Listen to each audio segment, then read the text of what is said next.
Усім прывітанне. У эфіры Еўрарадыё праграма Гендер Гэп, а ў студыі адпаведна гендерная даследчыца Ірына Сідорская. Прывітанне, спадарыня Ірына. Прывітанне. Ну і Зміцер Лукашук у якасці стойкі для мікрафонаў, як звычайна. Ну не так. Ну не просто незвычайная стойка для мікрафонаў, а такая выкшталцоная. Мне здаецца, мы з вами партнёры ў гэтай перадачы. Ну дзякуй вам, дзякую, прыемна заўсёды. Ну, спадарыня Ірына, прыемна, непрыемна, але тэмы у нас вельмі сур'ёзныя і сапраўды вельмі актуальныя. Тэмы будуць стан і адносіны і сітуацыя са людзьмі сталага веку у Беларусі. Прычым, што самае цікавае, людзі сталага веку і пенсіянеры, наколькі я разумею, гэта не заўсёды адно і тое ж. У чым розніца? Людзі сталага веку гэта 65+. Таму, ну, напрыклад, нам з вами да людзей сталага веку яшчэ доўга. О, яшчэ, да. А пенсіянеры ў Беларусі, жанчыны ўжо ў 58 гадоў, а мужчыны ў 63 гады. І гэта мы бярем яшчэ толькі такі больш распаўсюджаны варыянт, а колькі людзей, перш за ўсё сілавых ведомстваў у Беларусі становяцца пенсіянерамі і ў 40 гадоў. Таму так, гэта розныя паняткі. І калі мы кажам пра ўсё ж такі людзей сталага веку, таму што пра пенсіянераў, асабліва на фоне вось тых, хто на пенсію выходзіць, можа выходзіць там у 40-45 гадоў, як некаторыя там супрацоўнікі следчага камітэта, як мне расказвалі, там адціснуць бізнес невялічкі ў каго-нибудь, кажуць, ну вот, можна ўжо і на пенсію ісці. Да, можна і на пенсію ісці, так. Калі кажам пра людзей сталага веку, зараз, ну, ужо не зараз, ужо колькі часу, шмат размоваў пра тое, напрыклад, што грамадствы еўрапейскіх краін, як гэта кажа, стареюць. У Беларусі што адбываецца? Так і ёсць, але давайте скажам, што 1 кастрычніка гэта сусветны дзень людзей сталага веку, гэта дата Арганізацыі Аб'яднаных Нацый, і вось і афіцыйны Мінск як бы святкаваў гэтую дату, і мы гаворым, бо у нас ёсць інфармацыйная нагода. Так, яшчэ раз, людзі сталага веку это ад 65 гадоў. І нацыянальны статыстычны камітэт даў нам дадзеныя такіх людзей у Беларусі больш за 1,5 мільёна. Усяго, як нам гаворыць статыстычны камітэт, у нас 9 і там 100, таксама 50 тысяч. Але ў гэту лічбу уваходзяць, ну, усе тыя беларусы, якія не жывуць на радзіме. Ну, напрыклад, мы з вами таксама уваходзім у гэту лічбу 9 мільёнаў з чымсьці. Таму я думаю, што мы тут не зробім памылкі, калі мы скажам, што у Беларусі дакладна, ну, 8,5 мільёнаў людзей, і сярод іх 1,5 мільёна людзей вось сталага веку. Канешне, гэта, ну, колькі? Не 20, ну, можа, 17% ад усяго насельніцтва. Канешне, гэта паказчык таго, што насельніцтва старэе. З аднаго боку, гэта як бы аб'ектыўны паказчык. Так, на самой справе не толькі ў Беларусі, так і там у еўрапейскіх краінах, у Паўночнай Амерыцы і гэтак далей. Але ў еўрапейскіх краінах робіцца ўсё, каб гэтыя людзі сталага веку заставаліся актыўнымі, каб яны былі інтэграваны ў грамадства, каб яны адчувалі сябе патрэбнымі і каб яны, ну, на самой справе былі вось гэтымі суб'ектамі, якія жывуць годна, жывуць у адпаведнасці, значыць, са сваім досведам, са сваімі набытымі кампетэнцыямі і гэтак далей. А ў нас людзі у 65 гадоў старэйшыя, ну, гэта ўжо, альбо вось як гаворыць прапаганда, такі адпрацаваны чалавечы матэрыял, альбо, ну, у лепшым выпадку аб'екты клопату. Гэта тыя, значыць, пра каго трэба клапаціцца. А так, са старэлым людзям сталага веку трэба дапамагаць, але яны павінны перш за ўсё заставацца самастойнымі людзьмі, як на мага доўгі перыяд. Яны павінны заставацца суб'ектамі. Ну і нават у Польшы мы бачым жа зусім іншы як бы стан рэчаў у людзей сталага веку. Я, напрыклад, вельмі шмат бачу людзей вось такіх 65+ у тых жа кавярнях. Вось яны сядзяць там, там п'юць каву, п'юць віно, размаўляюць, жартуюць. Я нават бачу даволі шмат ну вось такіх па аднаму чалавеку прыходзяць, сядзяць, глядзяць на людзей, як бы там можа штосьці чытаюць. Здаецца, у Беларусі я такога вельмі мала бачыла. Калі там людзі вось за 65 плюс прыходзяць у кавярню, так як бы усе на іх глядзяць. Таксама бачым вось колькі, напрыклад, у Варшаве гэтых самых турыстаў, і здаецца, група 65 плюс гэта галоўная мэтавая аўдыторыя тых, хто падарожнічае, таму што зразумела, ну, у маладых людзей там у іх сямейныя абавязкі, яны павінны працаваць, у іх не так шмат грошаў, а перш за ўсё сярод вось тых, хто вандруе, гэта менавіта вось людзі сталага веку. І зразумела, што ў Беларусі, ну, гэта зусім не так, на жаль. Ну вось да, вот мы кажам пра актыўнасць людзей, а актыўнасць найперш залежыць ад магчымасцяў, і актыўнасць можа быць розная, безумоўна, ўжо ніхто там не можа у сталым веку, там калі там у табе 70, 75 гадоў выконваць там фізічную працу, якую ты выконваў у 20, у 40 і у 60 гадоў нават, але вандраваць, а не сядзець занурыўшыся дзе-нибудь у хаце перад тэлевізарам з Салаўёвым. Гэта іншыя магчымасці. Вот наколькі яны вот що ж такі адрозніваюцца, і наколькі яны ўплываюць на вось гэты там фізічны тады адпаведна стан, маральны стан, псіхалагічны. Яны так і ёсць, яны кардынальным чынам адрозніваюцца, і менавіта заходнія грамадства робяць усё, каб вось іх людзі сталага веку, яны былі актыўныя і яны былі максімальна незалежныя і ад сваіх, напрыклад, дзяцей і ад дзяржавы. Вось чаму мы гаворым, што там, ну, напрыклад, там значная частка электарата Лукашэнкі, вось гэта людзі сталага веку. Але калі гэтыя людзі на самой справе залежаць толькі ад гэтых пенсій, якія, як яны думаюць, ім плоціць дзяржава. Не, Лукашенко. Ну так як бы яны на самой справе залежныя ад гэтай сістэмы, і як бы яны выбіраюць паміж горшым і яшчэ горшым. І таму, ну, на самой справе больш людзей сталага веку галасуе менавіта за дзеючую ўладу. Гэта ўсё зразумела. Я бы тут хацела сказаць перш за ўсё пра гэты выразны гендерны аспект, які ёсць вось і ў пажылых, у людзей сталага веку таксама. Вось можа як бы там нейкая частка наших гледачоў думае, што мы больш гаворым пра маладых, ну, калі, напрыклад, гаворым там пра рэпрадуктыўныя правы і гэтак далей. Але гэты гендер, ён уплывае і на людзей сталага веку. І вось Белстат даў інфармацыю пра тое, што сярод людзей сталага веку 2/3 гэта жанчыны. Ну, значыць, на аднаго мужчыну сталага веку прыходзіцца 2 жанчыны сталога веку. Ну і тут пытанне, а чаму так? Вось чаму такая як бы відавочная розніца ў сярэдняй працягласці жыцця мужчын і жанчын.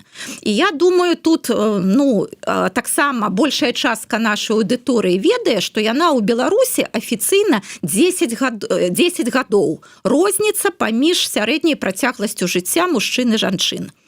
Гэта ненармальна высокая розніца. Вось Сусветная арганізацыя аховы здароўя, яна лічыць, што нармальнай розніцай зараз з'яўляецца 5 гадоў на карысць жанчын. І гэтая розніца, яна абумоўлена і біялагічнымі прычынамі. Ну, напрыклад, вось у жанчын па-іншаму працуе эндакрынная сістэма. Наогул жаночы арганізм такі больш гнуткі і больш прыстасаваны да вось змяненняў у свеце. Але значную ролю адыгрываюць і сацыяльныя фактары. Ну, вось, напрыклад, мужчыны значна больш рэдка, чым жанчыны звяртаюцца да дактароў.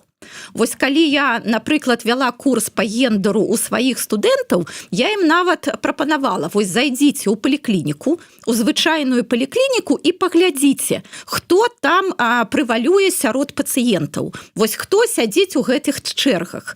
І, ну, мы былі ўсе ў паліклініках і ведаем, што там на самой справе значна больш жанчын, чым мужчын.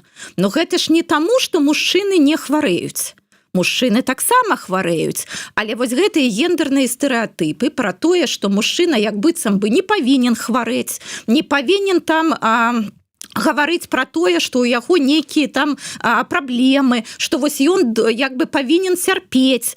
Гэта таксама як бы мае свой уплыў. А потым, калі мужчына нават, вось гэта даследчыкі заўважылі, што нават калі мужчына ўжо дайшоў да ўрача і яму выпісалі там нейкае лячэнне, мужчыны, на жаль, менш старанна і менш адказна выконваюць вось гэтыя лячэння, гэтыя, значыць, прадпісанні, якія ўрачы ім далі.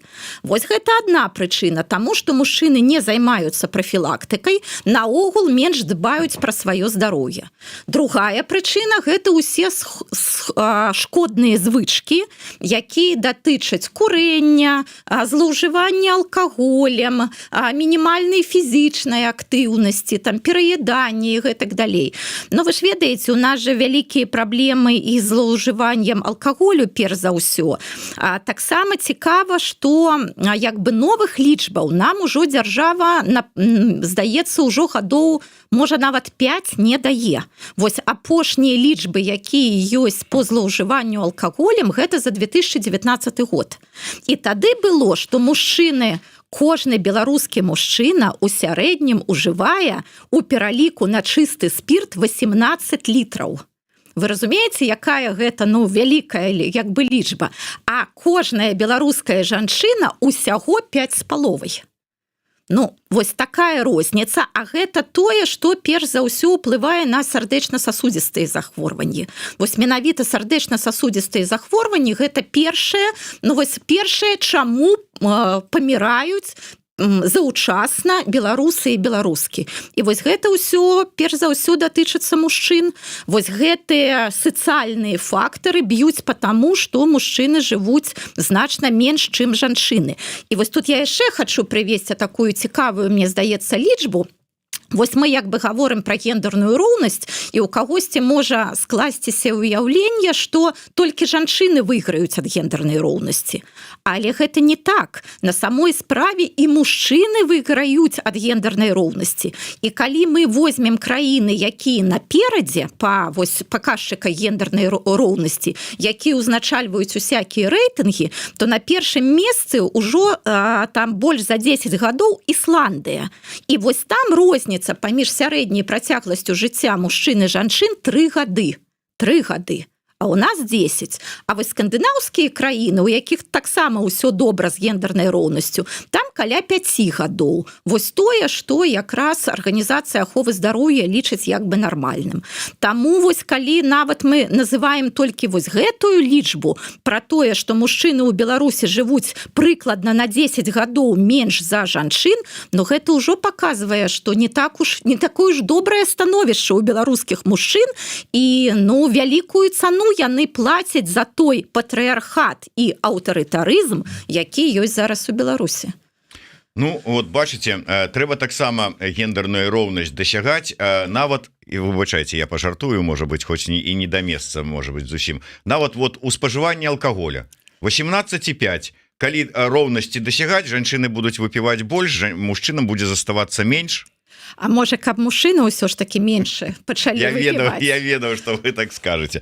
Але насамрэч я б хацеў вярнуцца да тэмы стэрэатыпаў гендерных. І вот акурат таки так выказвае сваё меркаванне наш глядач пад нікам Гэри Дэвідсон, які піша: магчыма таму, што, маецца на ўвазе, жывуць менш, магчыма таму, што на мужчыну патрыархальнае грамадства ускладае больш адказнасці. А я можа быць пра іншае, можа быць таму, што выкарыстоўваючы вось гэтыя стэрэатыпы, грамадства, дакладней не грамадства, а дзяржава, такая таталітарная дзяржава, як Расія, як Беларусь, ставіцца да мужчын не як да нейкай адзінкі, не як да асобы, а як да таго, што можна скарыстаць і потым выкарыстоўваць у мясных штурмах ва ўкраіне, там ці яшчэ што-небудзь. Это тое, што ты а ты обязаны дзяржаве отдать там нешта, отслужить там не за что отдать, чаго отдать, но обязаны.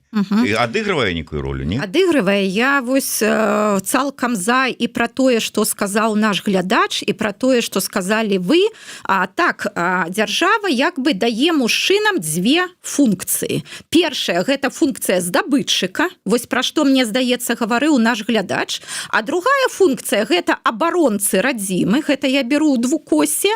Ну і тады так, тваё жыццё цябе не належыць, тады ты павінен быць рэсурсам для дзяржавы, і калі вось дзяржава там аб'яўляе нейкую вайну, як быццам вас уласную абарону, ну тады мужчыны, сапраўдныя мужчыны, таксама ў двукосе павінны туды ісці, іх жыцця ім не належаць, і так яны толькі рэсурс.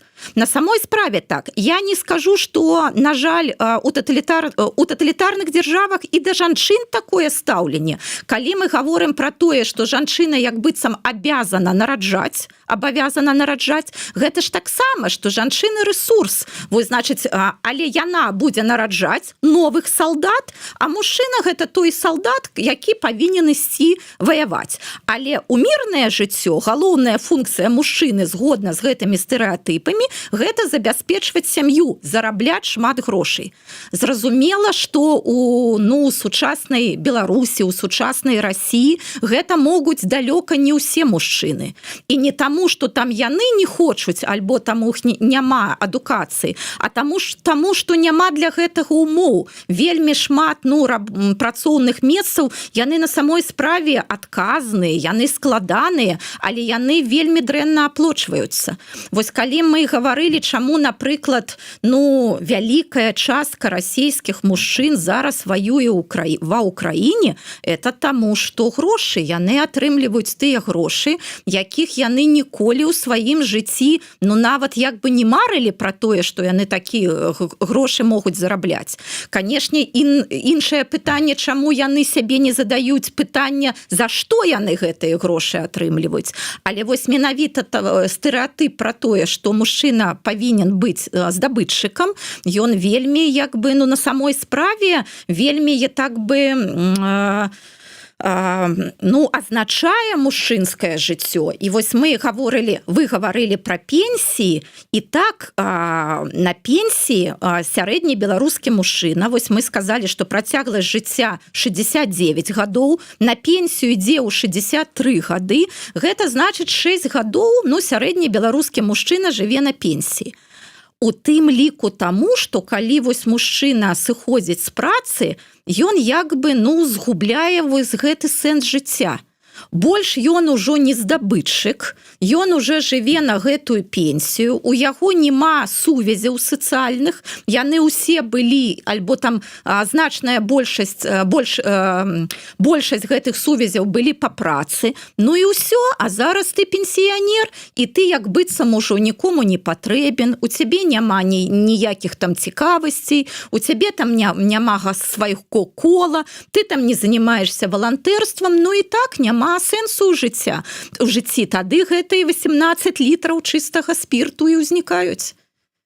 Ось вы, дарэчы, сказалі, я хацеў бы адзначыць, што ў нас спадарыня Ірына не толькі гендерная даследчыца, але і медыа-эксперт выдатны, і шмат гадоў па гэтай тэматыцы прапрацавала ва універсітэце ў Беларусі. І не мне вам тлумачыць, вот вы сказалі, яны не задумваюцца, за што яны гэтыя грошы атрымліваюць, ідучы ваяваць ва Ўкраіну.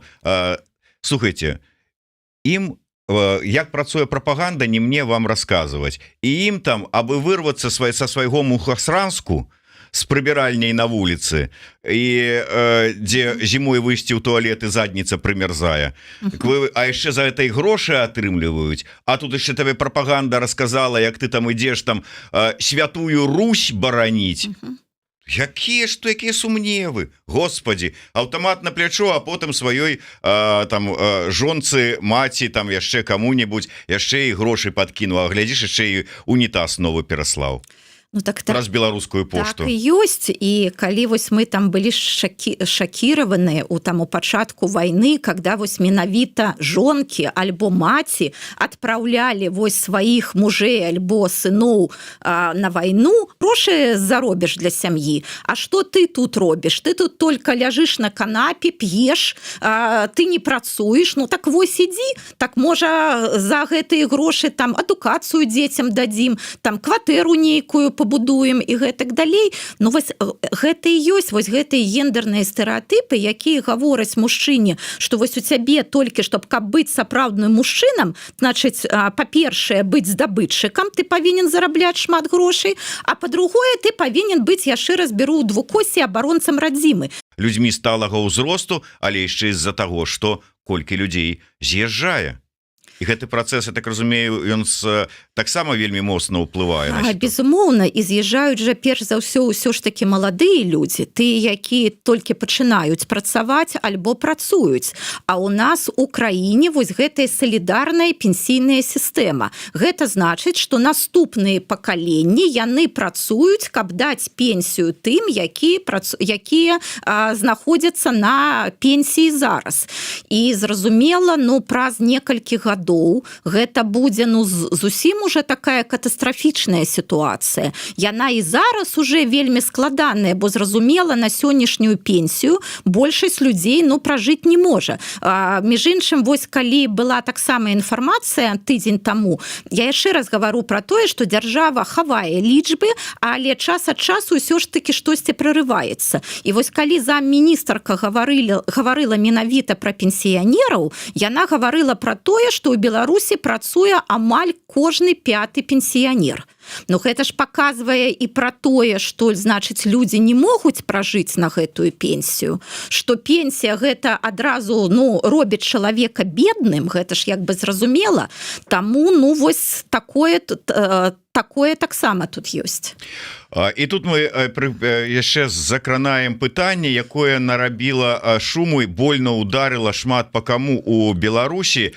Сітуацыя, але трошку можа быць здалёк. Вот вы сказали про тое, як вот гэтыя пенсіі і як стаўленне да гэтых пенсій. А вось нам жа ж Лукашенко пенсіі плаціць. А вот нам Лукашенко да пенсіі дабавіў 3 рублі. Ой, дзякуй яму, дзякуй. І вось гэтыя потым людзі са сваімі гэтымі пенсіямі, якія ім там з барскай рукі Лукашенко са сваёй кішэні, свае кроўныя заробленыя аддаў. Так вот, потым гэтыя людзі трапляюць, такая сітуацыя, такія гады, кагосьці са здароўем, яшчэ што-небудзь, у дамы састарэлых.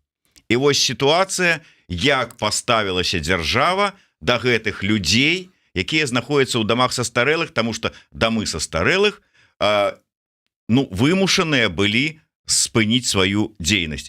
І я ведаю гісторыю, калі просто сказалі: заўтра мы зачыняемся, вот хуткая прыедзе, забярэ ўсіх. А куды вы іх дзенеце? Не нашы праблемы. І як атрымліваецца, не лукашэнкаўскай дзяржавы і чыноўнікаў таксама гэта пытанне. То есть людзі адпрацавалі ўсё жыццё на гэтую дзяржаву, на гэтую краіну, а як склалася сітуацыя, то як на сметнік выкінулі ўсё.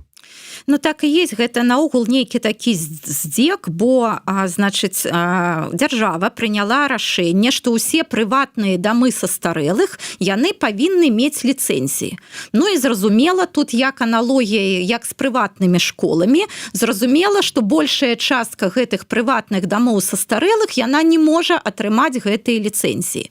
І якраз гэта на 1 кастрычніка, і з 1 кастрычніка дзень людзей сталага веку, і з 1 кастрычніка прыкрылі ўсе дамы састарэлых, акрамя аднаго, прыватных.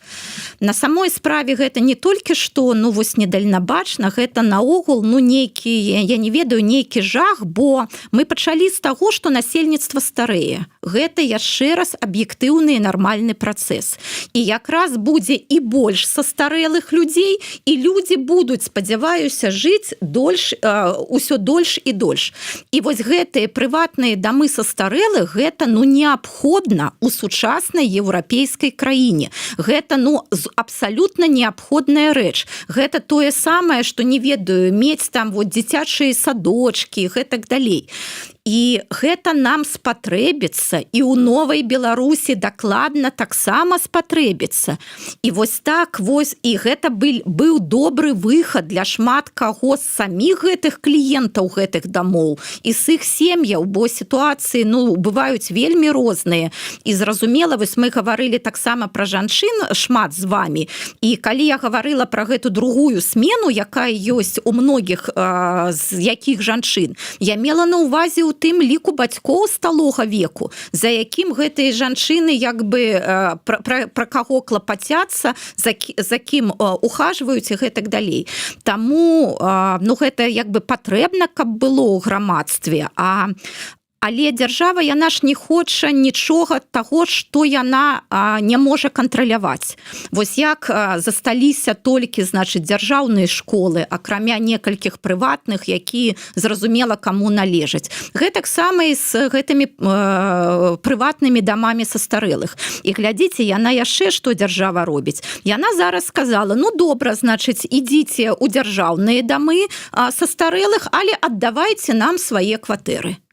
Гэта ж вось таксама, што на самой справе адзінае, што ёсць, здаецца, сёння ў людзей, гэта вось іх жытло, іх кватэра, гэта адзіная магчымасць, адзіная маёмасць, вось якую яны маюць. І, значыць, у абмен на гэтае жытло.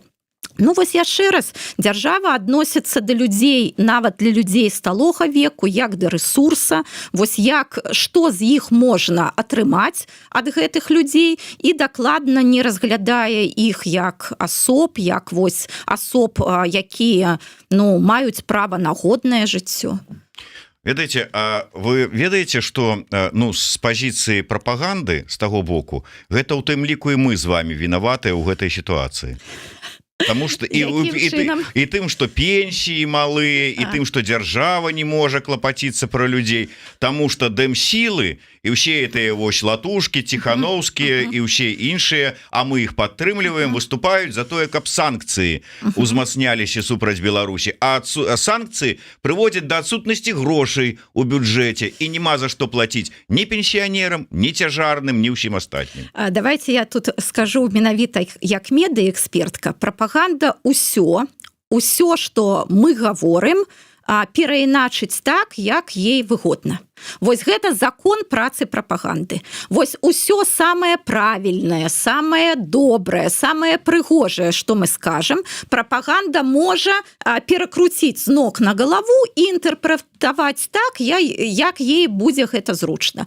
Гэта закон жыцця прапаганды. Таму я думаю, што нам не трэба нават звяртаць на гэтую увагу, а больш, вось можа менавіта такіх перадач, як зараз наша, дзе мы паказваем, як гэта на самой справе. Але калі вось вы не супраць, я б хацела бы закрануць такое пытанне, як розны пенсійны ўзрост для мужчын і жанчын у Беларусі. Вось мне здаецца, вельмі шмат, не вельмі шмат, але існуе та колькасць мужчын, якія у якасці таго, што у якасці аргумента таго, што няма ў нас ніякай гендернай няроўнасці на карысць мужчын, вось прыводзяць такі аргумент, што паглядзіце, жанчыны ўходзяць на пенсію 58 гадоў, а мужчыны ў 63. Так хто тут вось як бы каго дыскрымінуюць? Вось як вы думаеце, вось гэта дыскрымінацыя жанчын, мужчын у данным выпадку, альбо не? Што ў нас розны пенсійны ўзрост, у розных краінах па-рознаму. Наколькі я ведаю, ўсё ж таки і ў еўрапейскіх краінах розны ўзрост выхаду на пенсію, і таму давайте арыентавацца на ўсё ж таки на прыклады у той же самой Швецыі, про якую вы казалі, дзе розніца паміж мужчынамі і жанчынамі ў даўгалецці 3 гады, там як? 5 гадоў. 5 гадоў, значыцца так трэба? Я б сказала бы, што ў розных еўрапейскіх краінах па-рознаму. Ёсць краіны, дзе ёсць розніца, не 5 гадоў, можа там 3 гады, а ёсць краіны, дзе няма зусім ніякай розніцы. І вось вы ведаеце, гэта якраз тое пытанне, на якое на самой справе, вось мне, напрыклад, я не магу даць такога адназначнага адказу. Мне здаецца, тут ёсць аргументы і за, і супраць, прычым аргументы нават у два бакі, бо ёсць час, частка экспертаў і эксперткаў, якія лічаць, што вось калі разніца ў пенсійным узросце на карысць жанчын, што жанчыны раней выходзяць на пенсію, гэта наадварот дыскрымінацыя жанчын, бо глядзіце, ну вось на самой справе так, як быццам жанчыны выходзяць на пенсію раней, чым мужчыны. Але значыць, тады яны будуць даўжэй жыць больш беднымі, чым мужчыны. Бо яшчэ раз, пенсія гэта заўсёды менш, чым заработная плата. Ну, але ж это не аўтаматычна не азначае выхад на пенсію, сыход з працы. Ну, тады гэта таксама штосьці неправільна. Калі вось як бы, ну, як быццам гэта павінна так азначаць, што калі вось у цябе пенсія, ну, ты хутчэй за ўсё як бы сыходзіш з працы. Бо мы пачалі нашу размову з таго, што як бы сучасныя заходнія пенсіянеры, яны находзяць для сябе вельмі шмат, ну, як бы сфер, дзе яны могуць быць актыўнымі. Гэта не толькі, напрыклад, адпачынак і падарожжы. Яны, напрыклад, вучацца, ёсць вельмі шмат курсаў цікавых, бесплатных, менавіта для людзей сталага веку. А далей людзі сталага веку вельмі актыўна валанцёраць. Вось калі, ну, зразумела, на валанцёрства трэба час, і у тых жа, ну, не ведаю, там культурных установах, у тых жа музеях, а потым у партыях, альбо там нават там за жывёламі хатнімі. Таксама гэта большую частку валанцёраў складаюць менавіта людзі сталага ўзросту. Но таму, як бы, я маю на ўвазе, што ім ёсць чым заняцца. Але вось вяртаемся да жанчын. Глядзіце, я вось асабіста я старонніца таго, каб гэтая розніца была, альбо не было ее зусім паміж мужчынамі і жанчынамі, альбо каб яна была мінімальная. Ну, можа 2, может быть, там, ну, не ведаю, максимум 3 гады. Але, ну, глядзіце, па-першае, яшчэ раз, як быццам гэта клопат аб жанчыне. Вось жанчына ідзе раней на пенсію, но яна раней становіцца больш беднай. У яе заработная плата была менш, чым у мужчын. Мы гаворым пра тое, што ў Беларусі жанчыны ў сярэднім атрымліваюць на 28% менш, чым мужчыны. Значыць, у яе пенсія будзе такая меншая за мужчын. І тады вось у нас гэтая праблема жаночай беднасці. Асабліва, калі гэтая жанчына жыве адна. А мы сказалі, што вось за розніцу ў працягласці жыцця сярод такіх жанчынаў многа удоў. І тады гэтыя жанчыны будуць залежнымі альбо ад сваіх дзяцей, альбо ад улады. А значит, нас потом мяне будуць пытаць, а чаму гэты пенсіянеркі галасуюць за Лукашэнку? Ну, таму што вось яны залежныя аказваюцца ад гэтай улады. А па-другое, я думаю, што вось глядзіце, вось зараз 58 гадоў, ну, як бы я б сказала бы, што хутчэй за ўсё гэта такі росквіт жаночага жыцця. Жанчыны мы пачалі з таго больш клапоцяцца аб сваім здароўі, больш займаюцца прафілактыкай, і ў такім вот узросце, ну, яны на самой справе і выглядаюць, і з'яўляюцца збольшага, ну, больш маладзейшымі, больш здаровымі, чым іх равеснікі мужчыны. Па-другое, кар'ера жанчыны заўсёды не такая хуткая, як у мужчыны. Вось калі там мужчына можа ў 30, у 35 гадоў ужо як бы быць там топ-менеджерам, міністрам і гэтак далей, у жанчын больш павольная кар'ера. Таму што ў іх ёсць вось гэтыя перыяды на рэалізацыю рэпрадуктыўных праў. Вось калі там яны цяжарныя, нараджаюць дзяцей, потым, значыць, займаюцца дзецьмі. І наогул у жанчын ёсць гэтая шкляная столя, у іх не такая хуткая кар'ера. Вось малады спецыяліст, там яго могуць у 23, у 25 гадоў вельмі хутка прасоўваць па кар'ернай лесніцы. А такую же жанчыну, нават калі яна шыльду на сябе, значыць, павесіць, што не буду мець дзяцей, ўсё ж таки гэта будзе за ёй як бы чакацца, і яе кар'ера будзе значыць больш павольная. І шмат хто з жанчын толькі вось у 50 гадоў яны дасягаюць вось нейкага ўжо кар'ернага высот, там матэрыяльнага стану і гэтак далей. Але калі ў 58 гадоў у цябе ўжо ісці на пенсію, так і ўсё, у гэтай 50-гадовай жанчыны, ёй уже гавораць, мы цябе прасоўваць не будзем, там вучыць новаму не будзем, там у нейкія перспектыўныя праекты таксама не будзем запрашаць, бо цябе ўжо скора на пенсію, ты для нас ужо не цікавая. Таму вось як бы гэта як з якога боку паглядзець. Але яшчэ раз, гэта ўсё вось гэтая салідарная пенсійная сістэма, якая не дае выбару. А ўсё ж таки у людзей розныя умовы працы, розны стан здароўя, розныя планы на жыццё.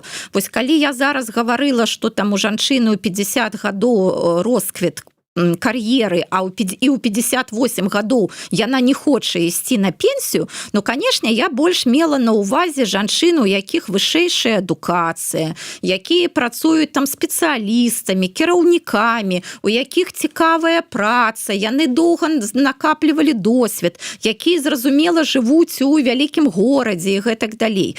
Але я разумею, што ёсць іншыя жанчыны, якія там, не ведаю, працуюць у сельскай гаспадарцы, ўсё жыццё заняты цяжкай фізічнай працай, альбо там яны на шкодным, значит, вось на шкодных працах, альбо гэта шматдзетныя маці. І зразумела, яны, напэўна, чакаюць гэтай пенсіі, на самой справе чакаюць, калі яны могуць туды пайсці. Таму я думаю, што у любым выпадку вось гэтую салідарную пенсійную сістэму трэба мяняць на запашвальную пенсійную сістэму, калі ёсць нейкія рамкі, але ўсё астатняе кожны чалавек можа пад сябе менавіта пад свае умовы ўжо вырашыць, як яму альбо ей будзе лепей. Добра, на жаль, трэба завяршаць нашу размову. У нас больш за 800 гледачоў, 830 амаль што. Таму дзякуй вялікі. Адзінае, што хацеў бы адказаць нашаму каментатару, я так разумею, ён з Украіны, Роман Кай, які піша: а то, што жынкі акупавалі ўвесь гуманітарна-асветніцкі пасады і заклады ахароны здароўя, не врахоўваеце. Мы просто коротко скажу, вы, можа быць, не ведаеце, але насамрэч вось менавіта культурна-асветніцкія і, скажем, лекарскія там пасады, яны вельмі нізка аплочваюцца ў Беларусі. Таму мужчыны, якія хочуць быць здабытчыкамі і зарабляць гэтыя грошы, не імкнуцца ў гэтую сферу дзейнасці, бо там малыя, нізкія заробкі і вельмі кар'ерны рост, скажем так. Сярод тых, хто там працуе, больш за 80% гэта жанчыны. Вось менавіта з гэтай прычыны. І такі, памятаеце, быў такі чорны гумар наконт таго, што дзяржаве лукашэнкаўская выгадна, каб людзі як толькі выйшлі на пенсію, то на другі дзень іх ужо і на могілкі павезлі, каб пенсіі не плаціць. І такое адчуванне, што зараз лукашысты робяць усё, каб так яно і працавала, з тымі ж закрыццямі дамоў састарэлых, з усім астатнім. Мне здаецца, што яны адкрыта гавораць пра тое, што не дзяржава для грамадзян, а грамадзяне для дзяржавы. То есть пакуль ты плаціш падаткі, то ты патрэбен дзяржаве. Калі ты не мент, канешне, который не плаціць нічога дзяржаве. Лаяльны, калі вось ты гэты правільны беларус альбо правільная беларуска, так, тады ты, дзяржава, нават не тое, што патрэбен, тады дзяржава цябе церпіць. Тады ты вось можаш жыць, можаш рабіць тое, што ты робіш. А калі ты няправільны беларус, калі ад цябе няма карысці вось гэтаму дзяржапарату, так зразумела, ты і не патрэбен. Мне здаецца, зараз рэжым вельмі адкрыта гэта гаворыць. І тут узнікае пытанне, а ці патрэбны беларусам такі рэжым? Мне здаецца, адказ зразумелы і відавочны. Але дзякуй вялікі, да наступнага выпуску нашай праграмы «Гендер Гэп». Можа быць, яна пойдзе з невялікім перапыначкам. Тым не менш, дзякуй вялікі ўсім, хто быў разам з намі. Слухайце, глядзіце, падпісывайцеся, расшэрвайце. І жыве Беларусь. Жыве вечна.